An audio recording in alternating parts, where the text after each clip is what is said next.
And welcome back to Squat Cobbler. I'm Kelly at KELLYTHUL on Twitter and Instagram. And I am Dr. Mike at Official Pagan on everything. And now's a good time to let you guys know to like and subscribe, just in case Kelly says anything bad. Yeah, do it before. It's a good plan. Yeah. So we had promised to get back to you. In past episodes, we've talked about the At Games Legend Core. We provided updates that Mike and I got shipping information. Things were moving along.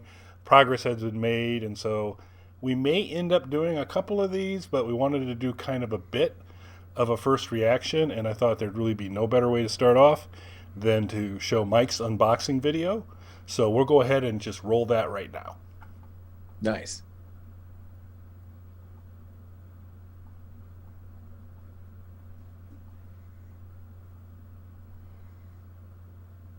Well, that's not much in an unboxing video, Mike. Yeah, it seemed like something was off, right? Yeah, can you explain yourself a little bit? You and I believe, both got the shipping confirmations right around the same time, if I'm not mistaken there. Might have actually received yours an hour or two earlier than I did. Excellent. See, so they were on top of their game here at Games. So we both got sort of the tracking info around the same time. Yours was to be delivered a day before mine, I believe. Yep. And then my day came. It went. And underneath the arriving today by 9 p.m. or whatever, it also said running late.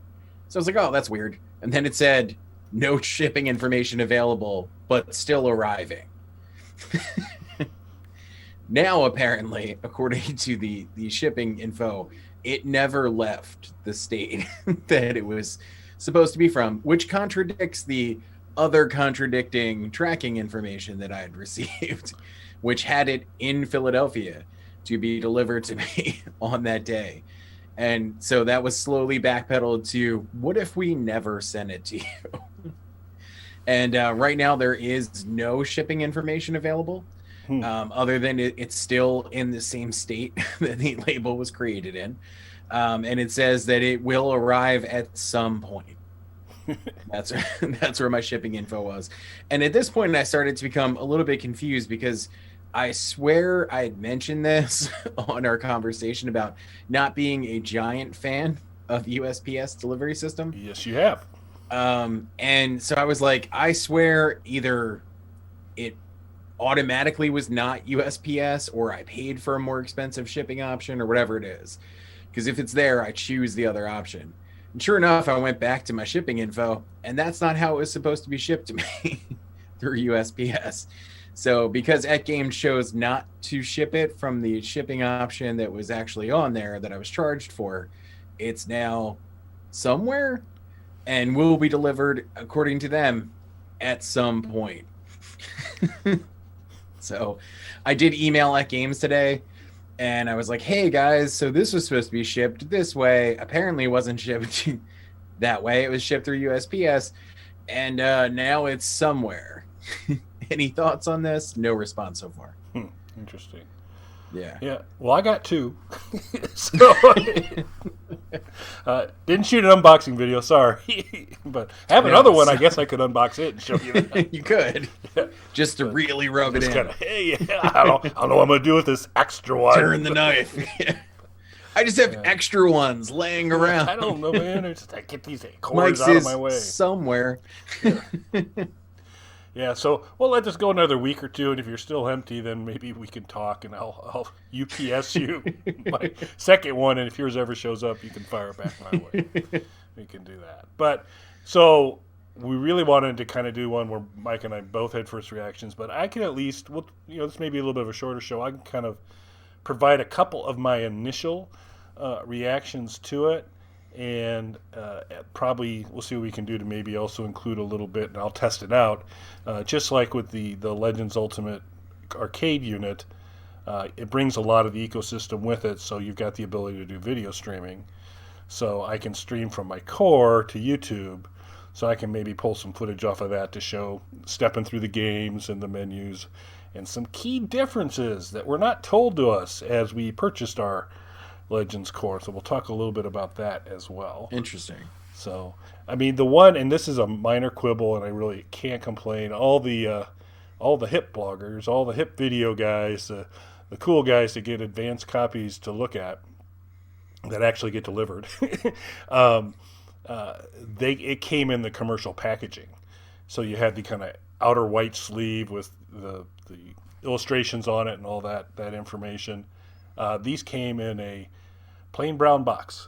It's labeled Legends Core, but none of the marketing artwork was with the boxes. It was just the core. So I was a little disappointed because it looked like they did a nice job on the packaging for it. But so I have two again. Sorry, two of those. I was gonna say I don't have any boxes, Kelly. That's right. When you get your box, you're going to be a little disappointed, but I was disappointed with both my boxes. So, but it came in, sets up like a snap, not a problem at all. This is a little puck unit, and you run your power to it. I was able to Wi-Fi connect without a problem. It does have an Ethernet port if you could do a wired connection, if that's the way you want to go.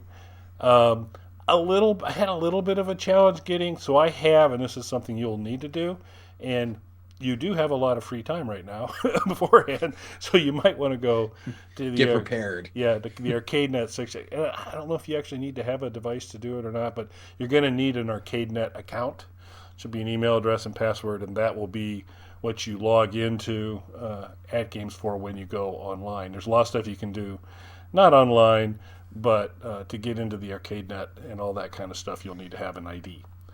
And you'll actually need that ID to use the local streaming option as well. So you want to knock that off sometime. I'm not sure if you can do it beforehand or not, but that'll be an extra step you'll need to do that I did need to do, because the really cool thing is I don't have to set up a separate account for my core. I'm able to use the same ArcadeNet ID password, good. So it's all, so that translates across just fine. I had a moment or two as I was doing that and logging in where it said I was being blocked from the network, and I don't know if that's some initial thing of them kind of seeing he's logged in 2 locations or different things going on, but it seemed to go away pretty quickly, and the actual login portion worked really well. The core itself, $60 item. It does not come with a controller. You've got to bring your own, and we've shared on previous Squawkobblers on the retro gaming stuff that I'm a little controller poor. So in advance of getting it, I said, well, I need to fix that. So I went out and purchased a $60 Microsoft Xbox controller, which kind of makes the core $120, right? Versus, it's as much as the unit itself. Yeah, so it's like I just spent as much for the unit for the controller, which I have not been able to successfully connect wirelessly yet, which is a bit of a disappointment. The Legends basically does say, "Yep, I see it, I'm connected," and it shows me linked. But my controller, and I'd seen on some of the conversations to say your best bet is have an Xbox One controller. That's the most compatible. So I went with a controller that had an X1 Microsoft or Xbox One capability. And I don't know if it's my controller or what, but I've not been able to pull off the wireless connection yet. I'm going to try. Does it work wired? Yes, which is how I've been interacting with it so far, and that's not so bad. And I've seen some chatter on there that a lot of folks that the whole wireless connection thing has been kind of hit and miss for some folks, and a lot of folks just say I just wired it and just didn't. I kind of gave up on it. So I'm not sure if there's some spottiness going on with the wireless thing. I don't know if it's the model of controller I got, but it is an Xbox One compatible controller, so I'm not really sure, but it never signals I'm connected. The Legends gets connected, says I'm good, but my controller never does, so I had to go wired. So that became the next problem for me. I was like, well, I got all these coin ops things on a USB stick, and now my one USB port is occupied for my controller. I'm a little disappointed. But then we've talked about Super Console X here before. I've gotten one of those, and it comes with a nifty additional 4-port USB connector. So I just took that bad boy, plugged it into the core, connected my controller into slot 1, put in the other. I'm still on a 2 USB stick thing for CoinOps, so I put those in as well. And after a little bit of a delay and trying through there, it recognized everything.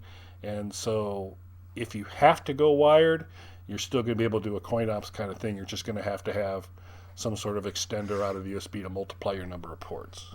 So that was, to me, very good news, because now I got that whole suite of all the fun CoinOps stuff as well. So nice. That was a big plus. Now for the sad news.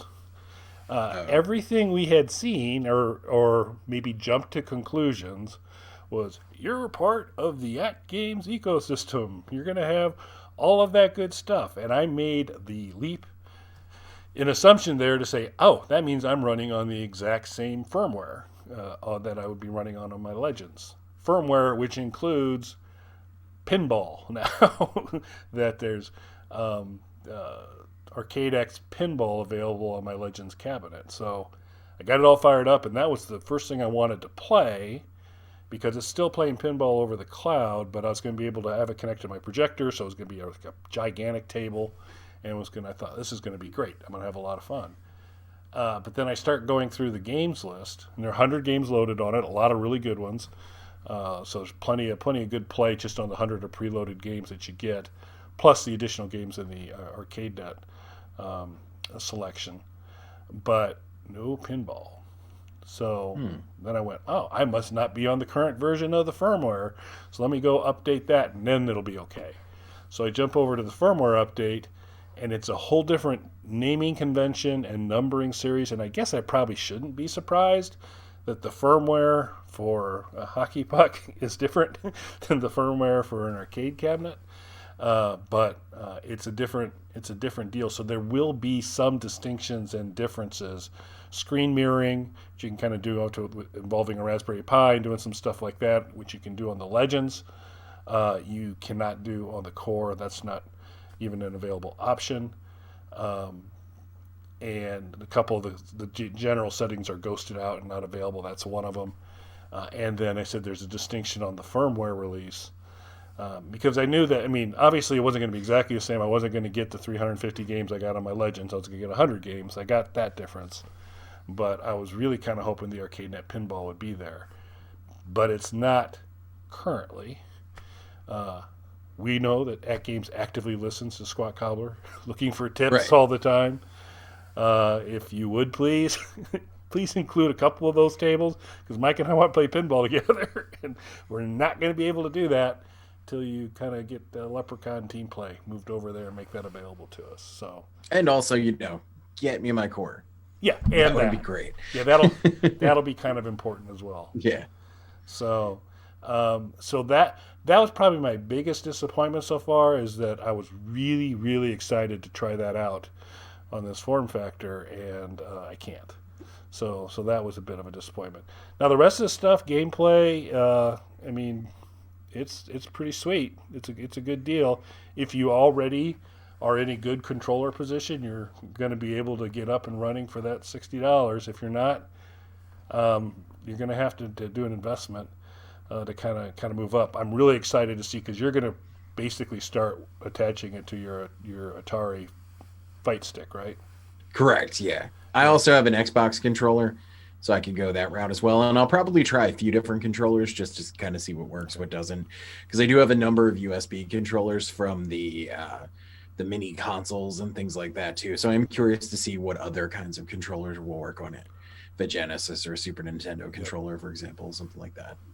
Yeah, I was able to wirelessly connect a PlayStation 3 controller. Okay. But it was jacked up in terms of I never was able to kind of get all the buttons active and it programmed right, and I just couldn't really get a good connection there. So I've really the only success I've had so far is to go wired with the Xbox controller. So I am going to look into, you'd send me a link to another USB controller. It looks like a pretty cool gamepad kind of deal. That I might try one of those as well for much less than the Xbox controller, especially if I'm going to be in the world where I'm going to have to do it wired anyway. Right. So we'll see on that. But so upside, really quick setup, good set of 100 games. You do get a lot of the at games ecosystem. I'm going to try the casting to see how that works. I did also originally in excited preparation of Mike and I are going to play pinball and we're going to talk smack to each other. I had gone in and kind of wirelessly connected a Jabra Bluetooth thing so that so I could do that. That connected up just fine. I saw this on the Legends. I'm assuming it's going to carry forward on the Core because I had never done that before. I didn't realize that once I do actually connect that wireless earpiece and microphone, that when I do my recording and stream the video from the game, I can include my voice in that. So I can record. I can do basically voiceover while I'm playing the game. Nice. So I'm connected. So a couple cool things there to try. It is one of the neat parts of all the capabilities of the Legends environment is that ability to do the streaming either live or for our purposes, we record it privately and then kind of edit some of the stuff and drop it into our shows. But so we'll give that a go. It'll be a kind of a test for this video. You'll see how successful or unsuccessful I was in that. So that was good. Said good controller connectivity, a little finicky. Might be operator error. I might have bought the wrong version of a controller. So it'll be interesting when you get yours to see what kind of connectivity you run in from there. And then I'm just crossing my fingers that it's just a matter of time before some of the ArcadeNet pinball games show up for this as well. But they're not there now. I did go in and play. There is a version, at least one, if not two, pinball-esque games in the 100 games, and so I played that.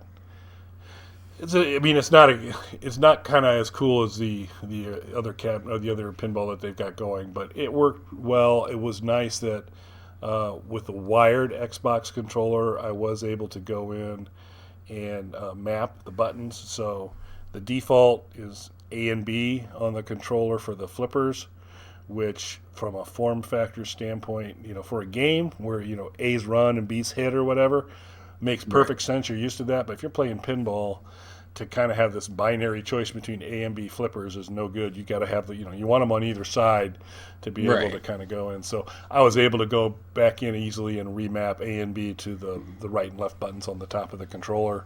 So it felt a little more appropriate for pinball, and that worked just great. So that worked, and that seemed to stay for that game. It looks like you program buttons per game on the Legends Core, so that setting has stayed for that, but it's not programmed that way for like Aladdin, where the A-B combination makes a lot of sense. And Aladdin's actually been the one that I have a Genesis game that I've been actually playing a lot, both on the Legends and because I started on the Core. I said, I need to. I had really not done much of it. That's a pretty sweet game. We may want to do an episode on that sometime. But absolutely, that's definitely a favorite of mine. Yeah, so that's pretty sweet. So that was good. So, a lot of good things to it. Going to want to get a little experience. Looking forward to kind of once Mike gets kind of set up, us kind of figuring out what we can do there if that ever happens, or if I have to send him my extra core. It's somewhere. Yeah, I'm going to send it USPS there, Mike. If it'll end up with the other one. Both of your cores are together now, and they'll be delivered sometime. So you got any other questions or initial comments on the core for this week? So I do remember, and I hope again, at Games it has changed pretty dramatically from the stuff they started off doing to everything they're doing now with the Legends. But I do remember in some of their early plug and play consoles and things like that, they were pushing wireless controllers, and those really didn't work. pretty consistently across the board. Both the ones they came with and when you would try to upgrade it to other wireless controllers, the connectivity just really wasn't there. So I remember them switching back to wired controllers and that being a really better fit for it. So I'm wondering if it's just an issue with, wired just isn't working as well with it. And that's fine. I have plenty, or wireless, isn't working as well. And that's fine. I have plenty of wired options. And I'm probably mostly going to be using the Fight Stick with it. So it's not really going to be an issue anyway, as far as that goes. Yeah, and especially given what you've talked about with all the room that the Fight Stick has within it, dropping this unit inside it just kind of really increases your options with that. Really kind of turbocharges what you could do with the Fight Stick. So that could be a really good execution. And I think mine's going to work out. I really would have preferred wireless, and it'll be interesting to see firmware updates come basically weekly for the Legends arcade unit. It'll be interesting to see if that same cadence is followed on a firmware release for the core, or whether it's I'm kind of guessing it's probably not, and they'll be less frequent. They'll still happen, but maybe one of those firmware updates comes in and cleans up a little bit of the connectivity. If the problem lies with that games on this, and it's not my controller, but at this point, I don't know.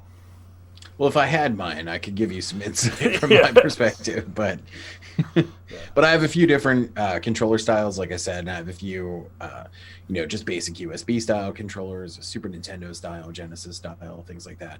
So it will be interesting to kind of see what works. And hopefully I would really like form factor wise to be able to use, a Genesis style controller for something like Aladdin, or the Fight Stick for something that's more an arcade based game. So if that works out, that would be to me the optimal way to just have these various options for it. Yeah, that's been it'll be interesting to see when you get a broader controller set against it, because the Zombie Raid game that I recommended a while back during, I think, our kind of our Halloween series, that is a trackball on the Legends unit is a trackball and button deal, because you're just floating a crosshair across a lot of stuff to go in. On at least the controller I have and the connection I have or whatever, I'm really limited to the D-pad to move the cursor around, and it's obviously a much more angular up, down, left, right versus kind of more the analog or the flow you'll get with the trackball. And so the two kind of free tracking joysticks that are on Microsoft controllers, I've not found a way to map to. I've got to kind of go with do I want to treat your D-pad as a 4-directional or 8-directional pad? It'll let you do that, but it won't let you do trackball-esque control yet. But I got to dig into that a little bit more. And again, it'll be interesting to see with your setup what all happens there. But that would probably be a good one to kind of check out at some point. Yeah, that'll be interesting. And the Fight Stick does have a trackball, so I would be able to use the trackball with that. I am a little bit familiar, though, with having to use the D-pad for those crosshair moving kind of games. PlayStation 1 era, they had ported over some arcade shooters and things like that, and that's how you had to run those. So I have done that a few times, so I'm a little bit kind of familiar with having to deal with the more angular movements that you were talking about, but I will have the trackball on the Fight Stick at least. Yep. So we wanted to just give you a little bit of an update. Hopefully soon we'll have more of an update. So as we mentioned, I'm sure At Games listening, they're probably, the whole shipping department's probably been mobilized. Mike's problem's going to get solved. I would imagine they're on this. They're on it. They brought in the firmware team. They said, we got to get pinball in there for Kelly. So they're working late tonight, probably work them through New Year's Eve. Appreciate that. So we'll see how it goes. But anything else for this week, sir? No, I think that's it. Were you? I'll ask you off air. That's it for us. Good. Thanks for listening, everybody.